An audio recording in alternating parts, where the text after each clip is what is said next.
a solution to the problem. So let's try this. Ayushman, thank you for joining us. And I know Thank you so much. It's my pleasure.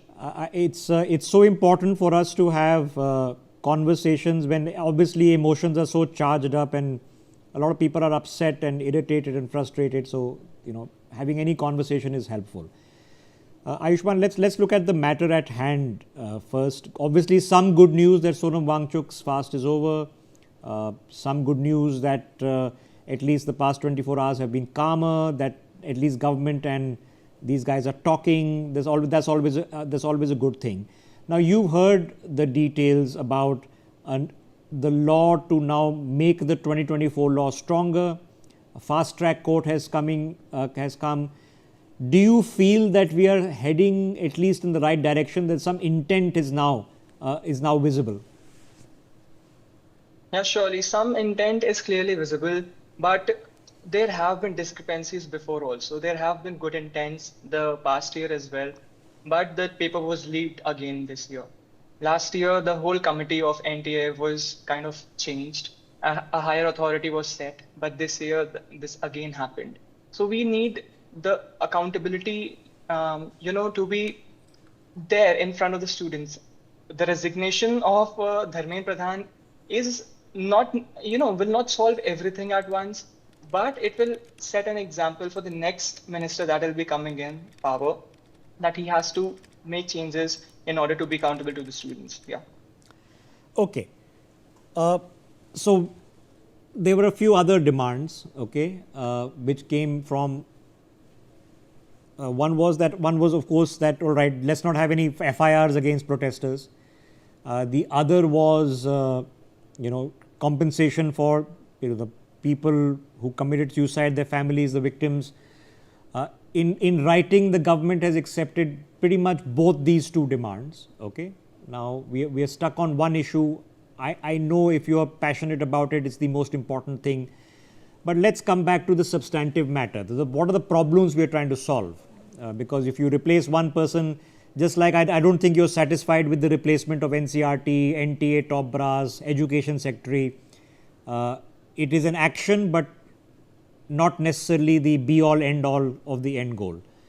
What, according to you, then is the end goal when it comes to the examination system? The security system needs to be very strong. There are hackers all around. The online mode of the examination is not at all the solution. The online exams too get leaked. So we need to have stronger, protection of the system. Yeah. Okay. Now, you've been posting about this, okay, and generating awareness, generating momentum. All these things are important, so that we can actually bring about change. When you are saying that it's just about security, how do we now address it? Because there is a limit to what we can achieve with lathis or protesters facing each other on the streets. Eventually, we have to come up and make a 1, 2, 3 sort of plan to achieve this. What were you posting about, and what would you now like to see different? Okay. So I posted about my experience with the re-NEET scenario. I was scoring way better on the third May examination because once you have an end goal, you are passionate about that. You're working tirelessly towards it, and then you give the examination. You're free from the whole burden scenario. You are celebrating for 1 week, and then you got to know that the paper is leaked, and you have to sit through it all again. And it did affected a lot of students. I have hundreds of students at my coaching who got affected as well. Their score dropped, not just because the paper was on the tougher side, but because of all the ruckus and all. It is more about the mental state of the students. So yeah, according to me, the paper leak was very unfortunate. It shouldn't have happened in the first place. People are saying it will happen in the future as well. You have to accept it. It happens in some government or the other. It will happen. But can't we make a system that is fair to all? In other countries also, exams on the similar level are being held. Hackers from different countries have hacked the NTA site and got the information of all the millions of aspirants. Is it all their protection is? Okay, let me relate a story. So, almost 20 years ago, Ayushman, I used to be a student protester. I've been lathi charged and water cannon and tear gassed, and I also was fighting for a cause of education reform.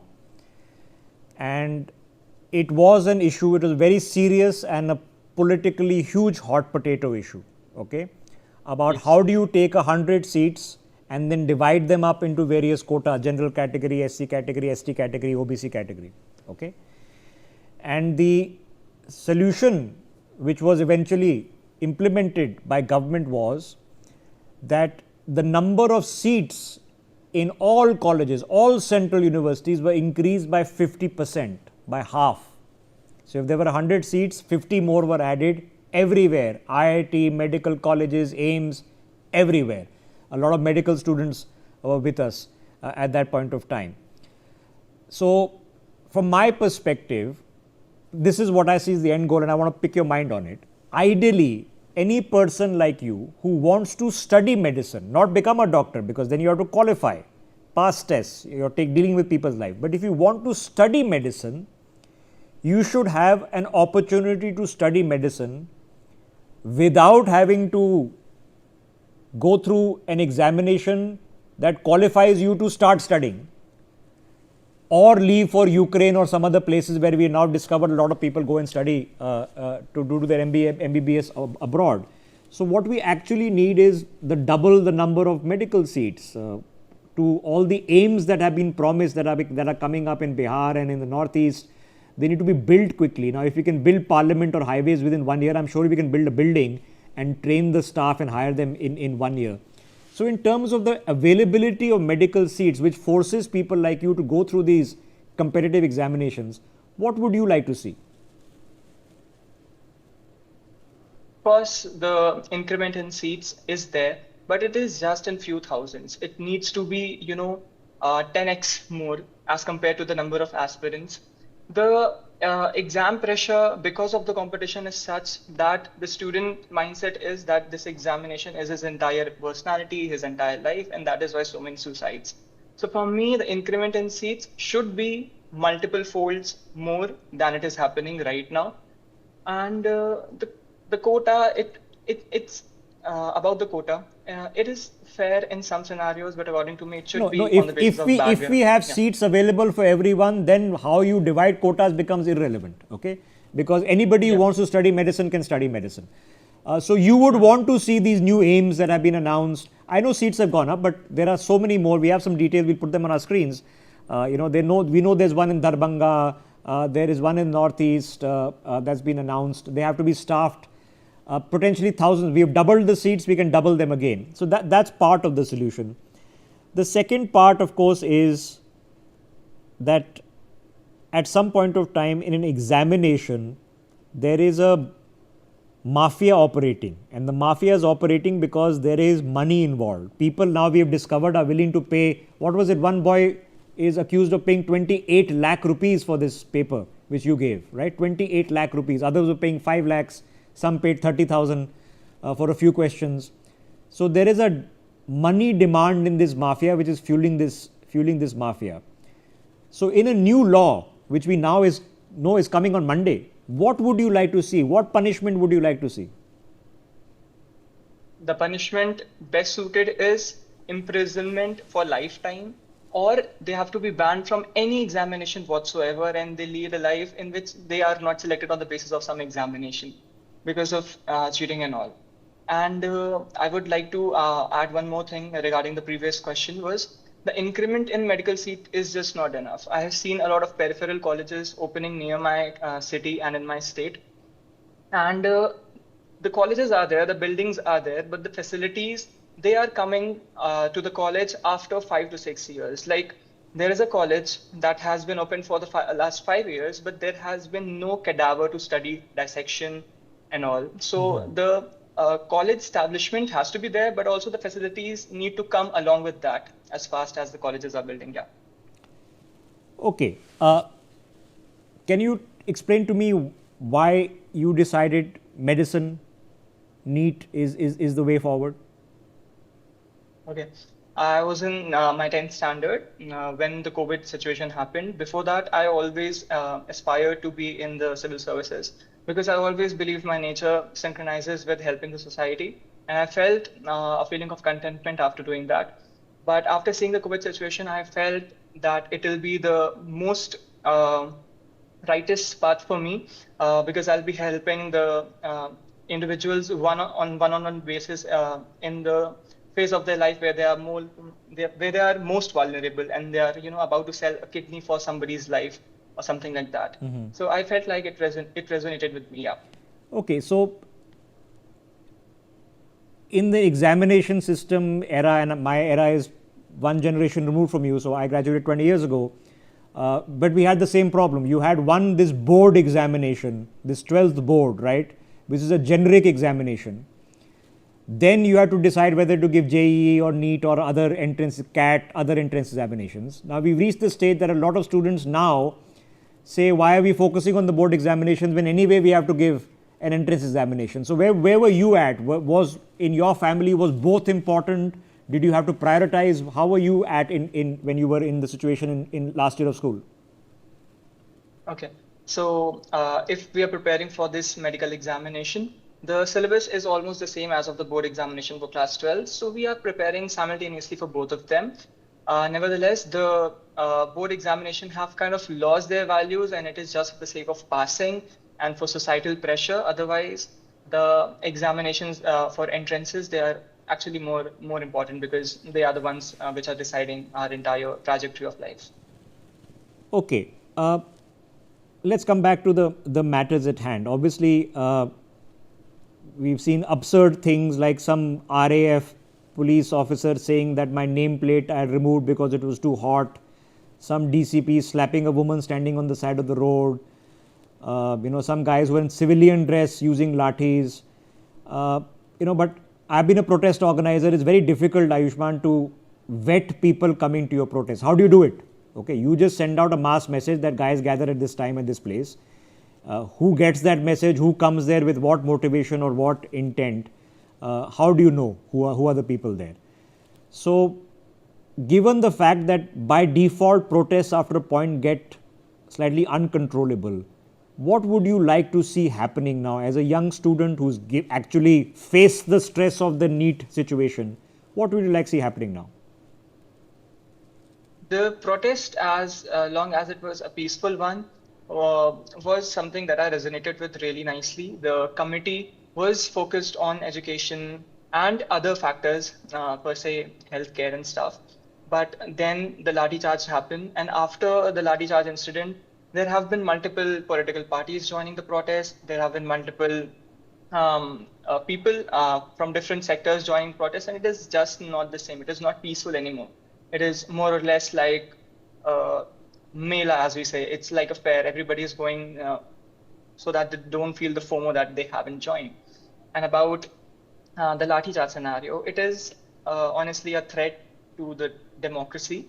The nameplates were not there for the sake of, they said it's hot weather. The uniforms were not there. And the Lathi Charge, as far as I'm from a medical background, I don't know much about the laws, but I've heard that it is done in an extreme condition. But the crowd was not violent at that time. That is the kind of protest I would like to see when it was not violent. But then the Lathi Charge happened. And I have heard that only the lower limbs are meant to be Lathi charged so that they can stop them from moving. But they have hit them, they trashed their head. Yeah. No, you're absolutely right. There are protocols, and obviously slip-ups have happened. I mentioned we are expecting young people to remain calm and cool and relaxed and not get agitated. So people who are trained to remain calm and cool, which is police officers, absolutely they should. So before I let you go, Ayushman, the last Jantar Mantar protest was Lokpal, Anna Hazare. You would have been very young, a toddler at that point of time, but you would have heard of it, where Arvind Kejriwal, Kiran Bedi, Baba Ramdev, they all came. Today, there is no such thing that we discuss as a Lokpal. Arvind Kejriwal became a chief minister, Kiran Bedi became an LG, Baba Ramdev now runs a pretty large organization under Patanjali. And the Lokpal core message was forgotten somewhere. how do we retain the core message of reform and change that you want here? I think if the government responds immediately, not immediately, even after a few days, the main the mudda, the main topic of the protest remains intact. The government responded really very late. That is why the movement became larger and larger, and now it is more or less violent. So yeah. But can we be hopeful now that, better late than never, now that from the top, ministers are involved, prime minister's assurances are involved, the fast track court has already happened, law is coming on Monday, meetings are happening with the CJP, Sonam Wangchuk has got the conditions in writing and has withdrawn his fast. Are you hopeful that we can get back to talking instead of facing each other on the streets? Yeah, sure. This is the kind of one-to-one conversation that we needed to have, long back. But I'm so glad that it is happening. But I just wish it didn't happen for this at the sake of 18 suicides and a lot of thrashing here and there, a lot of violence on women and students. But yeah, it is happening, and I'm happy with that. Okay, so we are there hai durust hai, but heading in the right direction, and I think we can all agree with that. Ayushman, many congratulations to you for being that and setting an example for other students as well. It's really difficult, of course, to give an exam twice. Who would want to? I wouldn't want to go give my board examinations again for sure. So brave of you, and credit to you and your family. And let's now solve the problem. I think all of us are agitated and frustrated. I think we all need to just calm down a little bit and solve the problem.